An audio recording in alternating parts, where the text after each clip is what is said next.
Sejak penyebaran virus corona atau COVID-19 memasuki wilayah Indonesia, sejumlah kebijakan dan upaya penanganan dilakukan pemerintah untuk mengatasinya. Meski demikian, Indonesia dianggap menjadi salah satu negara dengan tingkat pengetesan COVID-19 terendah di dunia. Berdasarkan data referensi statistik Worldometers per 8 April 2020, Indonesia baru melakukan tes terhadap 14.354 warga. Data itu menggambarkan bahwa hanya 52 orang yang menjalani tes corona dari setiap 1 juta warga Indonesia. Jumlah ini sangat timpang dengan total populasi penduduk Indonesia yang mencapai 270 juta jiwa. Sebagai perbandingan, Pakistan yang memiliki jumlah penduduk tidak jauh berbeda dengan Indonesia telah melakukan tes corona terhadap 42.159 warganya. Juru bicara pemerintah untuk penanganan COVID-19, Ahmad Yuryanto, mengakui data tersebut. Ia menyebut pemerintah Indonesia memang melakukan tes corona secara terstruktur dan tidak masif. Meski terus mendapat kritikan publik karena dianggap lambat merespons penyebaran wabah corona, pemerintah telah mengeluarkan serangkaian kebijakan demi merespons penyebaran corona di dalam negeri. Antara lain, menetapkan rumah sakit rujukan, membangun rumah sakit terintegrasi untuk pasien corona di Pulau Galang, Batam, serta menanggung biaya perawatan pasien corona di rumah sakit non-rujukan pemerintah. Sejalan dengan itu, Kepala Gugus Tugas Percepatan Penanganan COVID-19 Doni Monardo meminta masyarakat dan pemerintah bersatu padu. Menurutnya cara ini merupakan solusi yang terbaik dalam menghadapi pandemi corona. Doni meminta semua pihak memahami persoalan yang tengah dihadapi bangsa saat ini, terutama mengenai langkah-langkah antisipasif dalam mencegah penyebaran virus corona.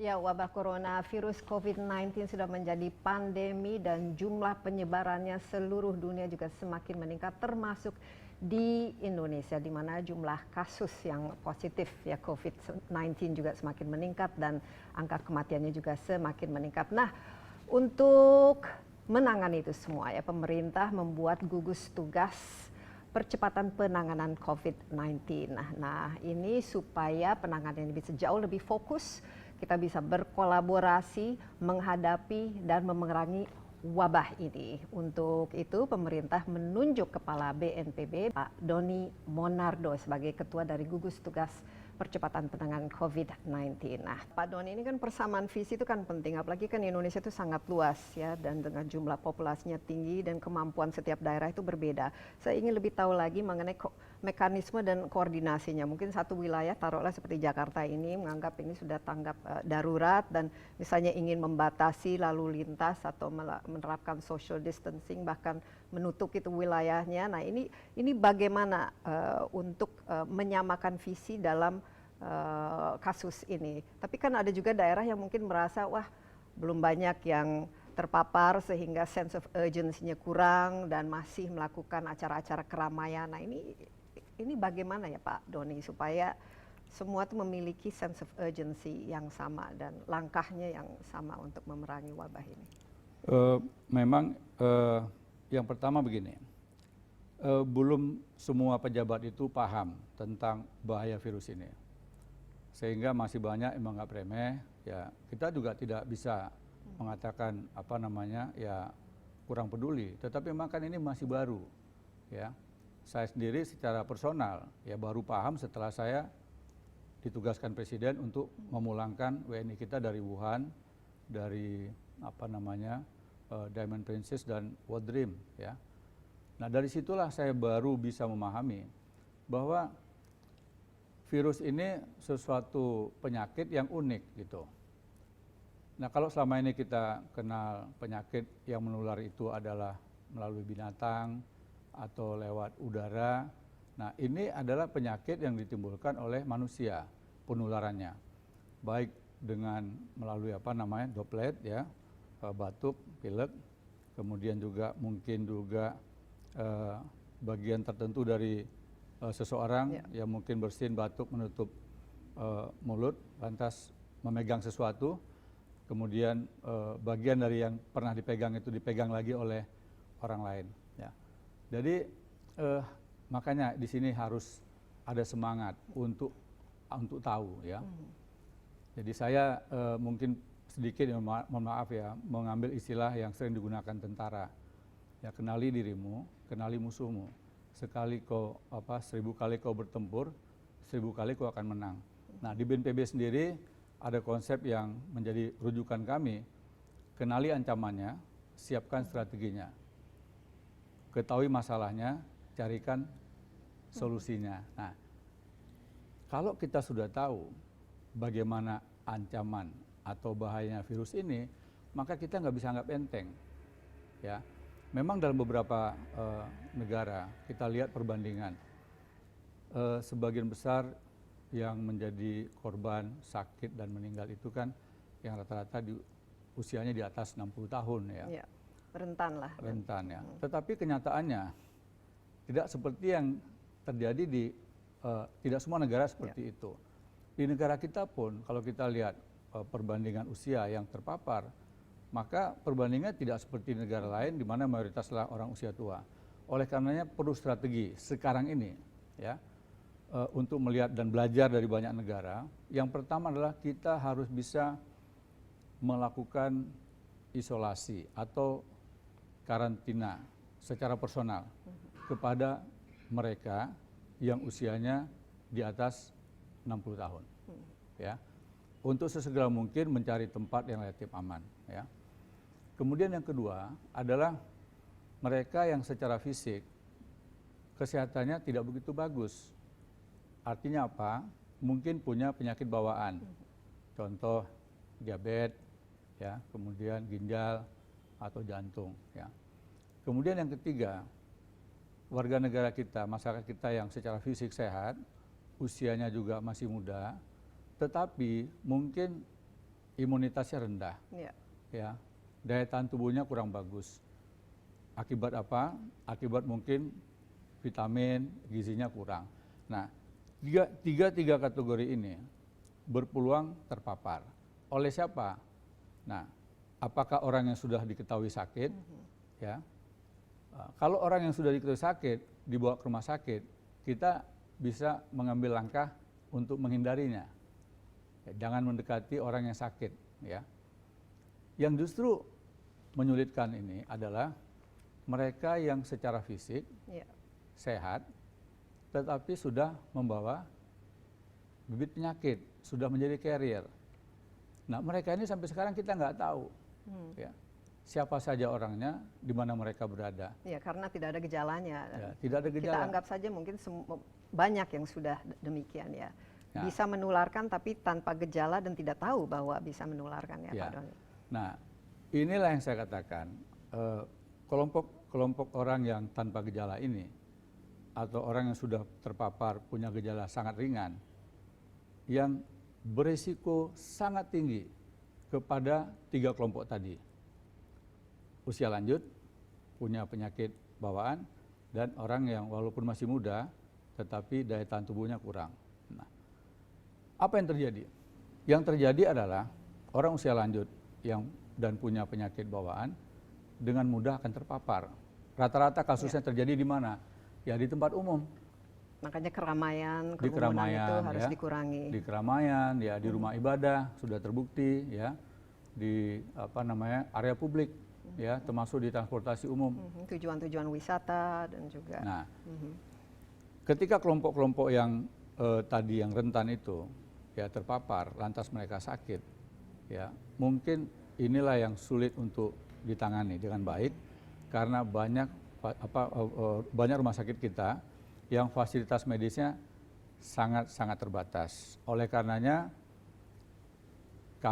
kita semua ya harus bisa meningkatkan disiplin pribadi dan harus meningkatkan kesadaran kolektif untuk meningkatkan disiplin. Kalau imbauan disiplin itu ya mungkin lebih efektif kalau ada sanksinya atau ada inilah istilahnya yang memaksa ya, apalagi Indonesia ini kan begitu luas dan mungkin dari segi pemahamannya dan kesadarannya juga kan berbeda-beda. Ini bagaimana? Walaupun ini merupakan ancaman non militer.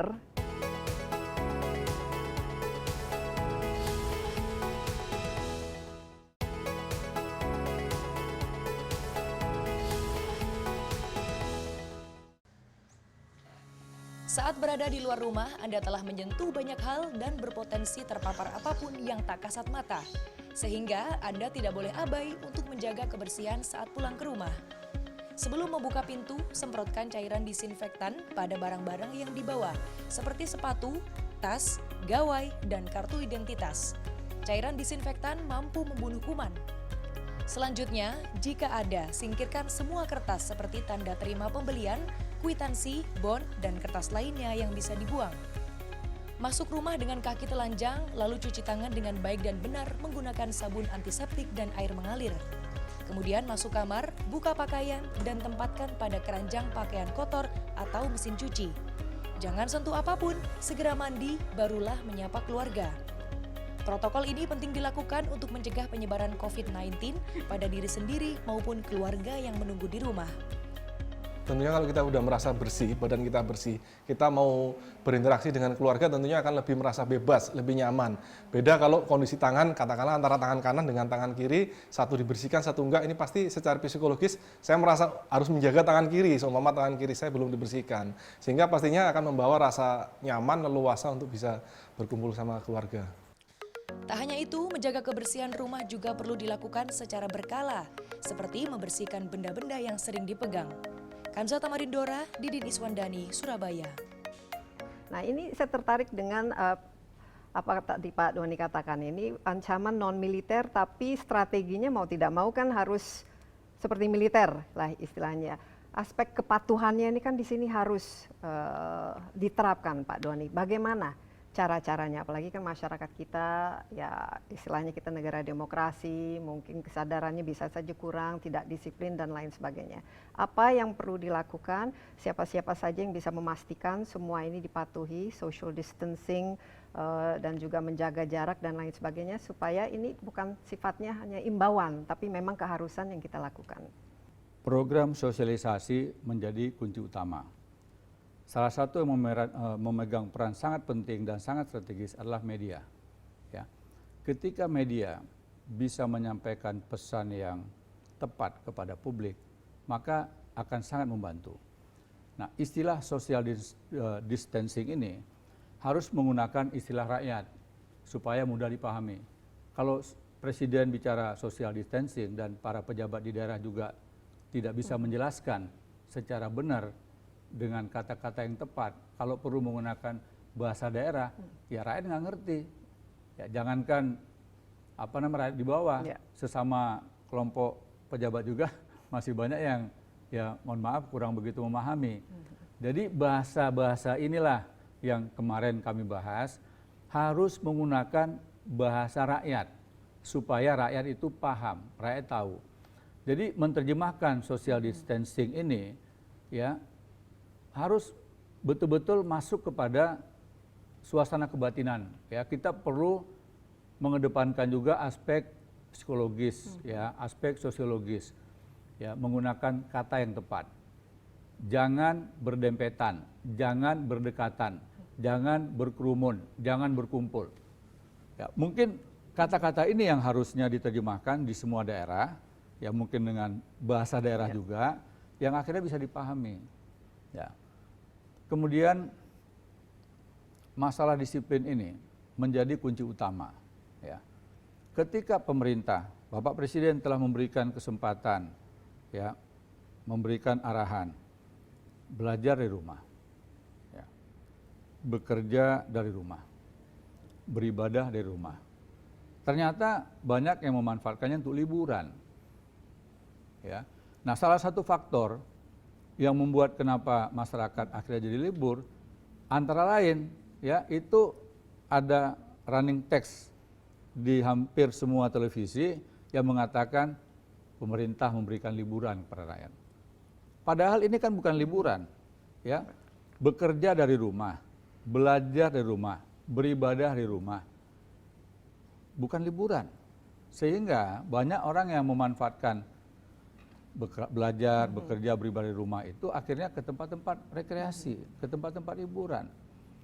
Padahal ketika ada satu orang saja yang terpapar, satu orang ini bukan hanya bisa menularkan cuma 2-3 orang, bisa belasan bahkan puluhan orang bisa terpapar karena dia sendiri tidak tahu.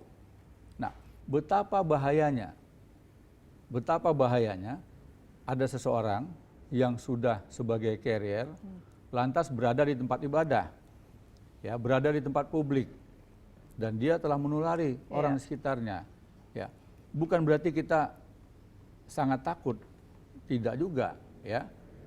Menjadi panik, jangan juga. Artinya kalau kita paham, kita mengenali, ya, tentang bagaimana proses virus ini menulari kita, maka kita bisa selamat. Kuncinya agar kita selamat cuma satu sekarang ini, disiplin. Ya. Kalau kita tidak disiplin, maka korban pasti akan bertambah dan yang mungkin mengalami kematian pun akan semakin besar. Jadi sekali lagi, mari kita tingkatkan kesadaran kolektif, meningkatkan kemampuan kita untuk menyampaikan pesan kepada publik, patuhlah gitu. Nah, biasanya kalau imbauan disiplin itu ya mungkin lebih efektif kalau ada sanksinya atau ada inilah istilahnya yang memaksa, ya, apalagi Indonesia ini kan begitu luas dan mungkin dari segi pemahamannya dan kesadarannya juga kan berbeda-beda. Ini bagaimana? Walaupun ini merupakan ancaman non militer, ini siapa-siapa kira-kira yang bisa dikerahkan gitu untuk memberikan kedisiplinan ini, Pak Doni, dari level mungkin RT atau sampai ke level pusat dan bahkan mungkin di sini aparat juga, karena kuncinya ini memang disiplin, ya. Kalau kita tidak disiplin ya pasti wabahnya akan menyebar jauh lebih cepat. Ya, semua komponen bangsa harus bersatu padu, ya. Makanya dalam konsep gugus tugas ini saya membuat sebuah organisasi di mana organisasi ini nanti akan menampung para ulama, budayawan, ya, kemudian tokoh-tokoh apakah dari kalangan pemuda dan sebagainya, ya, kemudian juga pakar di bidang sosiologi, bidang budayawan, ya, termasuk juga di bidang mungkin apalagi yang lain diperlukan, ya, sehingga LSM, para pengambil, ormas, ya, termasuk LSM komunitas, juga, ormas-ormas, ini harus ada mereka, ya, termasuk juga kawan-kawan media harus dilibatkan dalam kelompok ini, ya, katakanlah seperti tim pakar begitu. Mereka ini dianjurkan untuk memberikan masukan kepada pemerintah daerah. Nah, gugus tugas ini sesuai dengan Kepres, provinsi itu kepala gugus tugasnya adalah gubernur. Ya, mereka dibantu oleh Pangdam dan dibantu oleh Kapolda. Kalau ada provinsi yang tidak ada kodam di situ akan dibantu oleh Danrem, ya. Kemudian di tingkat kabupaten kota itu ada Kapolres dan juga Dandim. Ya. Artinya setelah status darurat ini ditetapkan oleh pemerintah daerah, maka secara otomatis unsur TNI, unsur Polri, unsur pusat yang ada di daerah itu menjadi di bawah kendalinya gubernur. Gubernur ini sebagai komandan. Ya. Dengan demikian diharapkan gubernur ini memiliki sebuah kekuatan yang lebih besar untuk mengatur segala hal yang berhubungan dengan apakah itu pencegahan maupun penanganan, termasuk juga dengan penegakan hukum. Jadi tidak boleh lagi ada keraguan-raguan, ya, setelah kita melihat seperti sekarang ini di negara kita dan juga di banyak negara, ya, tidak ada negara dimanapun juga yang sangat siap menghadapi bencana seperti ini. Sampai bahkan angka kematiannya dan angka kematian juga sangat tinggi. Italia saja ya, per hari ini sudah mencapai berapa? Mencapai luar biasa. Nah, jadi sekali lagi jangan anggap enteng, ini harus kita hadapi bersama, kita harus saling, ya, mendukung, saling menolong. Nah, kemudian struktur yang ada di pusat dengan daerah ini harus punya komunikasi yang baik. Ya, beberapa pejabat daerah sudah sering intens berkomunikasi. Artinya apa? Ketika nanti keputusan diambil, jangan sampai keputusan dari daerah ini bertentangan dengan kebijakan pusat. Ya. Contohnya apa yang bisa Contoh misalnya ada larangan, ya, untuk lockdown. Ya. Konsekuensi lockdown ini orang tidak boleh keluar dari wilayah tersebut dan orang lain dari luar tidak boleh masuk. Padahal supply, ya, untuk logistik itu kan tidak mungkin ditangani oleh satu daerah saja. Nah, yang ini harus kita jaga. Ya. Inilah kewajiban kami untuk menyampaikan kepada daerah ketentuan yang dibuat jangan sampai nanti menabrak kepentingan daerah lain, termasuk bertentangan dengan keputusan dari pemerintah pusat. Pak Doni, tadi saya tertarik ya, yang rentan itu mau tidak mau kan harus diselamatkan, dipisahkan. Tadi disebut mungkin kalau orang yang rumahnya kecil tidak memadai. Nah, apa yang perlu dilakukan untuk membantu ya, apalagi orang kan tingkat ekonominya kan berbeda-beda. Ini apa yang strateginya supaya yang sehat itu tetap sehat, tapi yang punya potensi untuk tidak sehat juga diselamatkan.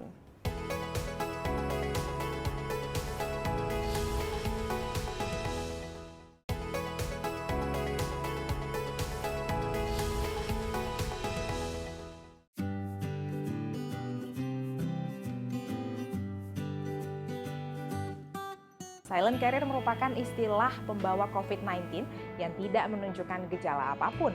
Namun buruknya bisa menularkan virus tersebut ke orang lain. Dan jika sampai ke orang lain, belum tentu reaksi tubuh sama dengan halnya sang pembawa. Sejumlah negara menunjukkan ada sejumlah anak muda yang terinfeksi virus corona. Bahkan di Inggris, remaja berusia 18 tahun meninggal akibat positif COVID-19. Di Indonesia, 2 artis yang berusia muda dan juga dikenal memiliki hobi berolahraga juga terinfeksi virus corona. Menurut Wakil Kepala Bidang Penelitian Fundamental Lembaga Biologi Molekuler Eijkman, Herawati Sudoyo, respon tubuh yang dialami oleh seseorang yang silent carrier akan berbeda dengan gejala umum pada orang yang terinfeksi virus corona. Namun, resikonya menjadi berbahaya karena berpeluang menjadi pusat penyebaran ke publik. Ciri untuk seseorang menderita penyakit itu kan adalah gejala klinik. Jadi mereka itu mungkin gejalanya ringan dalam arti seperti flu biasa. Mereka yang tidak memiliki gejala ternyata juga bereaksi positif terhadap adanya virus corona ini. Jadi kan berarti bahwa mereka itu kalau kelihatannya memiliki imunitas yang besar sehingga dia itu tidak jatuh dalam sakit tadi. Nah, kalau kita lihat ya, jadi dari unsur penyebaran penyakit, justru ini yang jauh lebih berbahaya. Selain gejala flu ringan, asomnia atau kehilangan indera penciuman bisa menjadi salah satu ciri COVID-19 bagi para silent carrier. Lantaran virus ini masuk dengan mudah melalui area wajah, di mana area ini memiliki tempat yang lembab yang disukai oleh virus corona. Namun, seseorang yang mengalami asomnia belum bisa dikatakan positif COVID-19 sebelum melakukan dan menerima hasil tes swab dari rumah sakit. Tak hanya usia dan imunitas, penyertaan penyakit lain merupakan 3 faktor utama yang menentukan kestabilan kondisi pasien dari COVID-19. Gejala flu pada awal. Namun pada mereka dengan imunitas yang baik, ya, dia hanya terhenti sampai situ aja, nggak ada bersin, nggak ada batuk, ya kan, nggak ada sakit tenggorokan. Jadi memang pada kasus coronavirus itu memang ada 3 faktor yang paling utama, yaitu age, usia, imunitas, dan komorbiditas. Komorbid artinya penyerta penyakit lainnya. Lantas, apa yang bisa dilakukan oleh anak muda untuk menekan laju sebaran COVID-19? Yang pertama ialah untuk physical distancing. Dan yang kedua, tetap berada di dalam rumah, baik itu kondisinya belajar atau bekerja. Dan yang terakhir, menjaga imunitas tubuh dengan mengkonsumsi makanan-makanan yang bergizi, dan yang paling penting tidak stres dan tetap bahagia. Nora Spasia, Gregorius Bayu, Jakarta. Pak Doni, tadi saya tertarik ya, yang rentan itu mau tidak mau kan harus diselamatkan, dipisahkan. Tadi disebut mungkin kalau orang yang rumahnya kecil tidak memadai. Nah, apa yang perlu dilakukan untuk membantu? Ya, apalagi orang kan tingkat ekonominya kan berbeda-beda. Ini apa yang strateginya supaya yang sehat itu tetap sehat, tapi yang punya potensi untuk tidak sehat juga diselamatkan? Sekali lagi adalah kebersamaan, ya. Tanpa kebersamaan dari seluruh komponen yang ada di daerah, maka sulit bagi kita. Ya, di samping penduduk kita sangat padat di Pulau Jawa ini, kemudian juga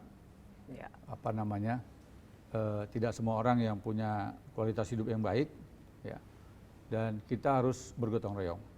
Mereka yang punya lebih harus membantu yang kurang.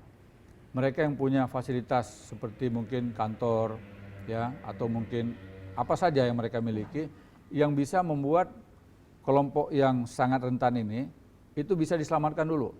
Contoh misalnya, ada satu, katakanlah si A misalnya, dia punya satu hotel. Nah, dia bisa tawarkan kelompok usia sekian tahun yang ada di daerah saya, jangan lagi tinggal di rumah, saya bantu. Saya mengajak beberapa kawan-kawan saya yang lain untuk mengurus mereka. Ya. Nah, artinya apa? Ini secara tidak langsung sudah bisa menyelamatkan sekian nyawa. Ya. Demikian juga perlu ada suatu gerakan, ya, di mana kelompok masyarakat yang rentan ini dibantu oleh yang punya kemampuan. Nah, hari ini saya sedang menyusun sebuah tim relawan, di mana tim relawan ini akan bekerja untuk tiga bagian, 3 sasaran. Sasaran pertama adalah para dokter, kemudian tenaga medis, perawat, kemudian pegawai rumah sakit, termasuk supir ambulans, ya, yang mana kita dorong untuk supaya mereka ini tiap hari dapat telur, dapat vitamin, dapat susu, apa sajalah. Ya, beberapa pengusaha sudah menyampaikan kepada saya, Pak Doni, kami siap bantu. Nah, tetapi apakah ini saja cukup? Tentu belum tentu. Ya, mana rumah sakit yang ada, kita bisa cari informasi berapa banyak dokternya, berapa banyak perawatnya, berapa banyak pegawainya. Ini yang kita support. Ya, apakah dengan makanan apa saja? Yang penting mereka perutnya ketika bekerja tidak boleh kosong. Ya, vitaminnya harus cukup. Kemudian waktu istirahat mereka juga harus ada. Kalau mereka kelelahan, justru ini berbahaya. Mereka ini seperti prajurit.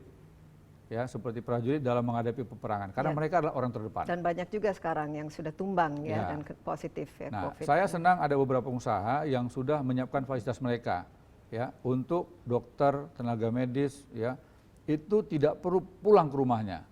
Mereka bisa beristirahat di sebuah hotel dan dilayani sebagaimana tamu hotel bintang 5. Dan ini akan bisa meningkatkan semangat dari seluruh tenaga medis bahwa dia bekerja keras, dia berjuang, tetapi ada saudara-saudara yang lain yang membantu mereka begitu. Ini pendapat pribadi, pendapat personal. Kalau tidak merasa sakit, tidak perlu konsultasi. Yakinlah dengan kesehatan sendiri. Menurut saya, dokter terbaik itu bukan orang lain, bukan dokter. Dokter terbaiklah diri sendiri.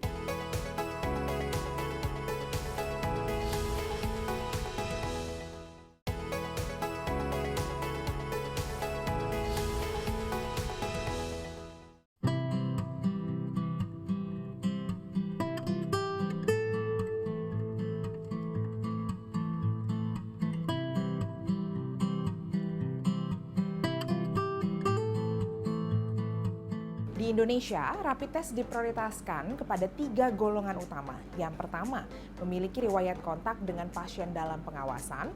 Dan yang kedua, memiliki riwayat kontak dengan pasien yang terkonfirmasi positif COVID-19. Dan yang ketiga, orang dalam pemantauan atau ODP. Umumnya, tes ini dilakukan berdasarkan antibodi manusia dengan menggunakan pengambilan darah sebagai sampelnya. Karena ketika sampel darah masuk, imunoglobin G dan imunoglobin M akan bereaksi. Namun hasil tes ini tidak bisa menjadi acuan jika seseorang yang punya riwayat kontak tersebut di bawah masa inkubasi atau di bawah 14 hari. Hasil dari tes ini hanya menunjukkan 2 hasil, yakni positif dan negatif. Namun, menurut Wakil Kepala Bidang Penelitian Fundamental Lembaga Biologi Molekuler Eijkman Herawati Sudoyo, diagnosa kondisi positif dari rapid test ini bisa diinterpretasikan positif COVID-19 atau terinfeksi virus lainnya, sehingga tes ini tidak bisa dilakukan sembarangan. Memang mungkin pernah terpapar oleh virus corona. penyebab COVID-19. Tapi bisa juga dia bereaksi silang dengan virus-virus lain sehingga positif. Nah, seperti kasus seperti ini di mana mungkin kita tidak yakin, kita harus lanjutkan dengan tes molekuler. Sama halnya jika seseorang didapati negatif berdasarkan hasil tes ini, bukan berarti orang tersebut kebal akan virus corona. Dengan pemaknaan hasil tes yang berpotensi multitafsir, maka seseorang yang dinyatakan positif dari tes ini dianjurkan untuk tetap melakukan pemeriksaan tes swab di rumah sakit. Proses tes yang cepat dan murah menjadi pertimbangan pemilihan penggunaan tes ini. Namun, masih disarankan untuk dilengkapi dengan tes molekuler agar keakuratannya bisa teruji. Dengan adanya keterbatasan dan prioritas golongan untuk mengikuti rapid test ini, maka seseorang tetap dihimbau untuk tetap dalam rumah, baik untuk bekerja atau belajar, dan menjaga imunitas tubuh. Nora Spasya, Fikri Adin, Jakarta. Kalau prioritas penanganan dan pengobatan itu sendiri, kita kan tahu bahwa ya jumlah rumah sakit juga terbatas, karena ya rumah sakit kan juga masih harus menangani orang yang sakit penyakit lain kan, bukan saja hanya COVID-19 ini. Jumlah dokter, perawat, dan lain sebagainya, semua itu terbatas. Ini kan harus ada prioritas, siapa yang perlu diobati, dan juga mungkin apalagi orang mungkin cemas ya sekarang, semuanya ingin dites gitu, ingin diperiksa dan lain sebagainya. Nah, ini kan yang bisa membuat pelayanan kesehatan kita sangat kewalahan. Yang pertama pesan saya, jangan cemas dan panik. Karena kalau cemas dan panik itu bisa menurunkan imunitas tubuh. Dan kalau imunitas tubuh kita kurang, kita bisa terpapar. Ya. Kemudian mereka yang tidak menunjukkan gejala sama sekali, ya, tetapi sudah dites positif, sebaiknya mengkarantina diri di rumah sendiri, ya. Karantina mandiri. Ya. Karantina mandiri. Jadi ini akan sangat membantu. Kalau semua sudah tahu, oh saya terpapar nih, saya positif, jangan panik, jangan stres, jangan tegang, karena akan menurunkan imunitas. Dan ini bisa diatasi. Ya, caranya bagaimana? Meningkatkan imunitas tubuh kita. Nanti tubuh kita akan berproses sendiri sesuai dengan apa yang mungkin kalau kita baca di banyak berita, ya, kita bisa makan makanan yang berkualitas, ya, kemudian minum susu, makan telur, vitamin, ya, kemudian imunitas kita menjadi bagus. Setelah sekian minggu dites negatif. Artinya virus ini memang berbahaya, bisa menimbulkan kematian, tetapi kalau kita tahu caranya, kita juga bisa sembuh tanpa obat. Walaupun sekarang banyak pihak yang mengatakan hasil riset, ya, menyampaikan efektif obat ini dan sebagainya. Tapi kan ini belum final, ya, perlu ada suatu Nah, namun ya kita harus menggunakan sebuah ya istilah lama, ya. Kalau tidak ada rotan, akar pun jadi. Ya, kita juga meniru dari beberapa negara. Ya, tidak ada salahnya untuk digunakan. Dengan catatan harus dari dokter. Contoh, Bapak Presiden telah memberikan penjelasan. Salah satu obat yang berhasil adalah kloroquine. Kloroquine, ya, obat kina itu sebenarnya. Obat kina. Nah, banyak prajurit TNI dan juga Polri kalau bertugas ke beberapa daerah konflik itu, sebelum mereka berangkat itu mereka pasti minum kloroquine. Dan kloroquine di Indonesia sangat banyak. Jadi yang tidak sakit jangan minum kloroquine, ya. Dan yang minum kloroquine pun harus orang yang sakit berdasarkan resep dokter. Nah, supaya kloroquine yang ada ini efektif untuk membantu mengobati yang sedang sakit. Ya, kemudian juga Avigan yang dari Jepang, baru sampel yang dibawa oleh Menteri BUMN. Ya, mereka inilah yang kita harapkan bisa mengurangi atau bisa mengatasinya sendiri, ya, sehingga tidak perlu dibawa ke rumah sakit. Ya, kemudian mereka yang secara fisik itu sudah terpapar, tetapi gejalanya ringan, ya, dan ini pun tidak harus dibawa ke rumah sakit, karena kalau semuanya harus masuk rumah sakit, nggak cukup itu rumah sakit. Ya, saya bertemu dengan salah satu pengelola rumah sakit swasta, dia katakan mereka pun datang ke tempat saya, tidak mungkin saya tempatkan mereka di ruang isolasi karena mereka ini cukup ditempatkan di perawatan umum saja. Saya pikir wah kalau begini semuanya dipahami, artinya kan di daerah-daerah ya siapkan saja hotel, penginapan, ya yang penting ada support logistik dan mereka yang bekerja itu memiliki proteksi diri yang bagus, pakai baju APD, pakai masker dan sebagainya untuk melayani saudara-saudara kita yang statusnya kurang sehat udah terpapar ini. Dan kalau ini bisa diselenggarakan dengan baik, rumah sakit itu hanya untuk mereka yang kondisinya sudah serius atau kritis. Ya, jadi rumah sakit kita bisa bisa lebih efisien. Tapi kalau semuanya dibawa ke rumah sakit, nanti kasihan apa? Kasihan yang mengantar ke rumah sakit. Yang tadinya belum terpapar masuk rumah sakit bisa jadi terpapar. Nah, metode seperti ini harus disampaikan ke publik, harus diketahui. Ya, kalau orang tidak ada gejala, ya nggak perlu tes cepat, nggak usah. Udah, saya terus terang aja. Saya sering ketemu orang, tapi saya tidak merasa apa-apa, ya ngapain saya tes?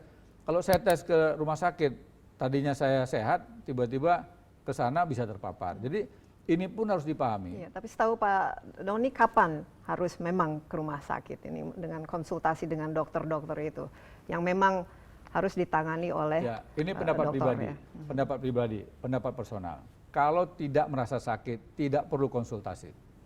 Yakinlah dengan kesehatan sendiri. Menurut saya, dokter terbaik itu bukan orang lain, bukan dokter. Dokter terbaiklah diri sendiri.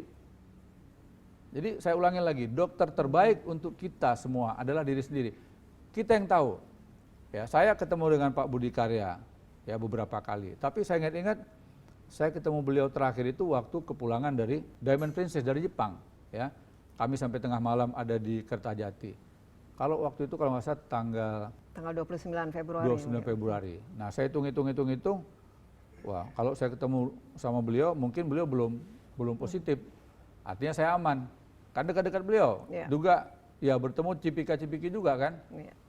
Nah, tapi jadi bisa saja masih menularkan kan, makanya social distancing mungkin ini. belum kena beliau waktu itu.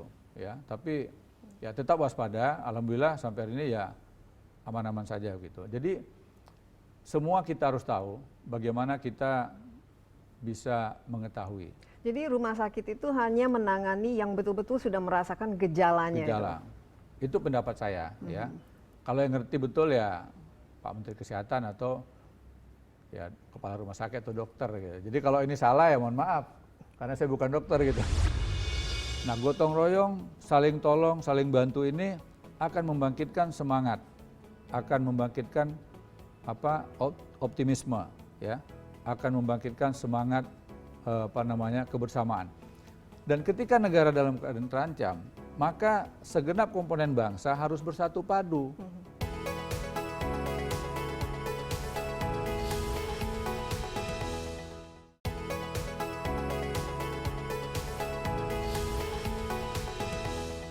Pada intinya karena kita rumah sakitnya juga kurang dan lain sebagainya, tapi ini kan kita lihat kan Wisma Atlet juga sudah disulap jadi rumah sakit. Ini kalau bisa direplikasi di seluruh Indonesia, masalah kesiapan tempat tidur dan lain sebagainya, itu seharusnya bagaimana Pak Doni? Optimistis bahwa sangat optimis. Apalagi kalau jumlah yang menderitanya semakin meningkat dan juga sangat optimis ya. Menekan angka kematian. Iya, sangat optimis.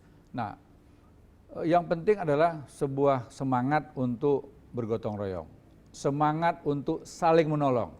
Selama dua ini ada, semangat gotong royong dan semangat saling tolong menolong ada, ya kita bangsa Indonesia tidak perlu khawatir. Ya, dari segi logistik ini kembali ke masalah kenapa orang kan panik dengan istilah apalagi lockdown ini, ada panic buying misalnya, dan harga-harga sembako juga meningkat dan lain sebagainya. Persiapan supaya ini semua terpenuhi. Belum lagi mungkin yang UMKM yang kehilangan mata pencariannya yang dibutuhkan untuk hidup dari hari ke hari ini, apa yang perlu disiapkan dan apa yang supaya membantu meringankan? Ya, himbauan kepada mereka yang punya kemampuan di bidang ekonomi, ya, untuk ikut berpartisipasi. Contoh, masyarakat kita yang tadi Mbak Desi sampaikan, ya, masyarakat yang bekerja di bidang UMKM, pendapatannya berkurang, ya, mereka juga yang buruh harian mungkin udah nggak ada kerjaan lagi sekarang, ya, dalam beberapa hari ke depan mungkin mereka masih bisa bertahan, setelah itu mereka udah nggak punya apa-apa lagi.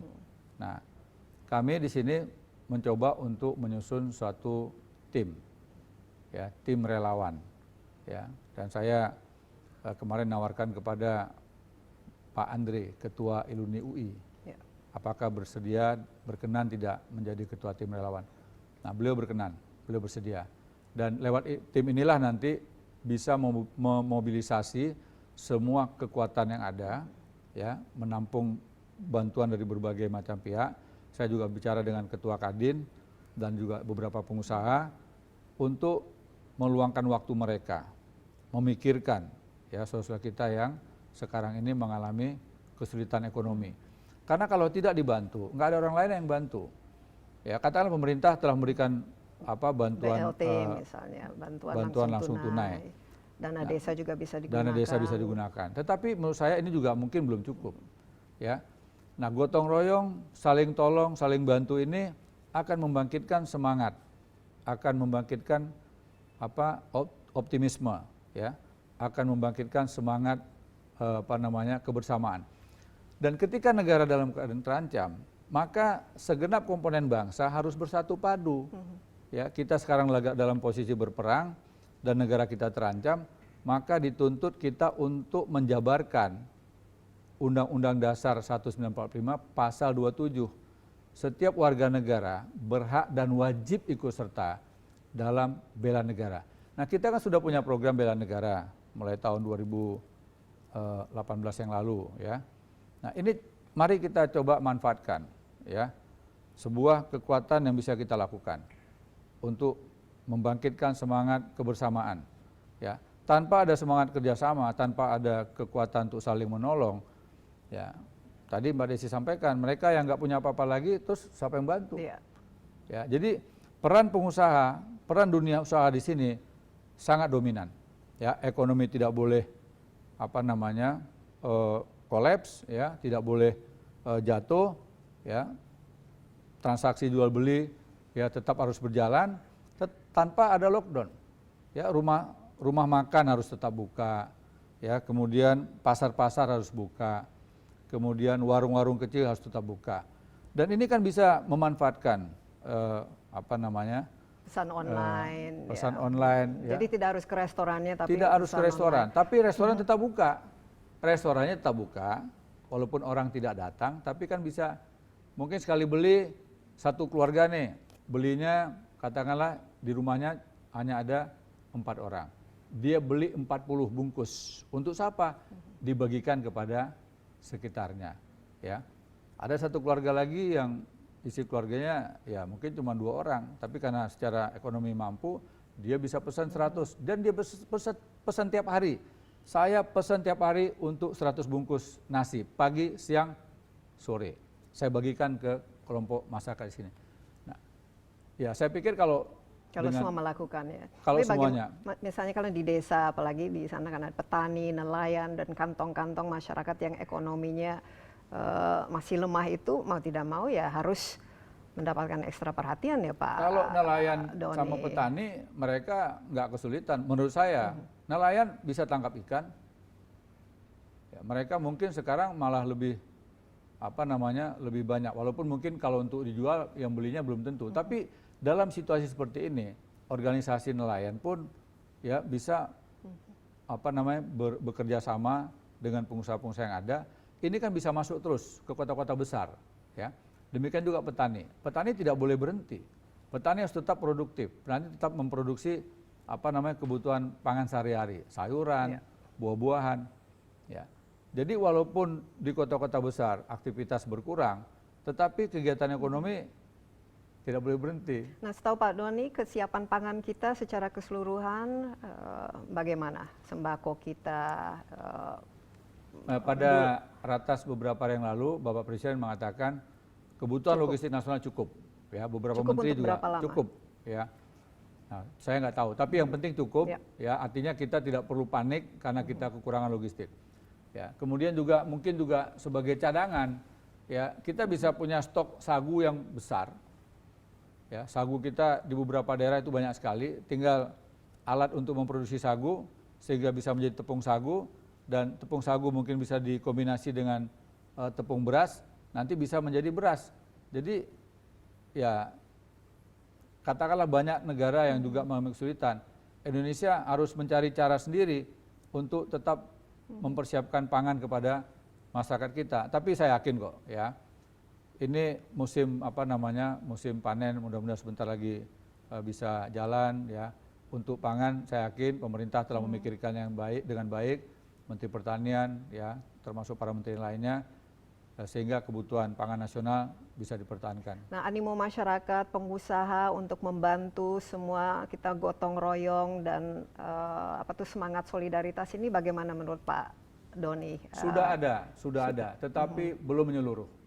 Apa kira-kira imbauan kira-kira untuk khusus bagi mereka yang mampu untuk diulang lagi lah, untuk mengingatkan supaya ini jadi kalau sekarang, semangat gotong royong ini sebenarnya unik ya, Indonesia kita memilikinya, ini saatnya kita gunakan. Jadi kalau seluruh pengusaha nasional tergerak hatinya ikut berpartisipasi, terutama untuk masyarakat yang sekarang kehilangan pekerjaan, ya ada 1, 2, 3 organisasi yang mengurusin ini, ya walaupun nanti kita mengalami kesulitan, tetapi kan penderitaan itu bisa dibagi gitu. Ya, artinya masyarakat yang kesulitan ada solusi bagi mereka. Ya. Ini solidaritas harus peduli, solidaritas, dan lain tunjukkan sebagainya. solidaritas. Jadi inilah kita sekarang praktek tentang Pancasila. Ya, jadi bagaimana kita bisa menjabarkan sila-sila Pancasila itu mengerucut kepada satu kata gotong royong. Nah, kalau gotong royong ini bisa kita praktekkan dengan baik, tidak ada yang perlu dikhawatirkan. Ya, kesulitan pasti ada. Ya pasti ada, tetapi kita tidak perlu harus terlalu khawatir karena kita saling bisa menolong. Iya, terima kasih banyak Pak Doni. Kita juga mengharapkan tetap sehat selalu. Amin, ya. amin. Dan ya demikian Insight with Desi Anwar kali ini dengan Doni Monardo sebagai kepala dari BNPB dan juga ketua ya dari gugus tugas percepatan penanganan COVID-19. Memang ini informasi ini penting untuk didengarkan, penting untuk dipahami, dan paling penting untuk dijalankan. Kedisiplinan itu harus kita terapkan, dan ini menurut saya mulai dari diri sendiri ya. Kita harus bertanggung jawab terhadap apa yang kita lakukan. Social distancing, jaga jarak itu mutlak harus dilakukan, jangan dianggap remeh, dan kita juga harus menjaga supaya kita tetap sehat, dan siapa tahu juga kita memiliki positif ya tapi tanpa gejala. Inilah yang harus kita semua patuhi lah, jaga kesehatan, cuci tangan yang sering, dan juga yang lebih lagi itu peduli ya terhadap mereka yang rentan atau vulnerable. Dan apalagi kita juga harus berapresiasi terhadap ya garda terdepan kita, yaitu perawat kita, dokter kita, dan semua pelayanan kesehatan kita. Jangan sampai kita menambah kesusahan ya terhadap apa yang sekarang merupakan perang terhadap wabah COVID-19, perang non militer, sehingga ini harus melibatkan kita semua, dan semoga kita berhasil untuk memerangi wabah COVID ini dengan waktu yang cepat. Demikian Insight with Desi Anwar. Anda juga dapat menyaksikan program ini di cnnindonesia.com dan juga tentu saja di YouTube ya, Insight with Desi Anwar. Sampai jumpa, bye-bye, dan stay safe everyone. Social distancing atau jaga jarak.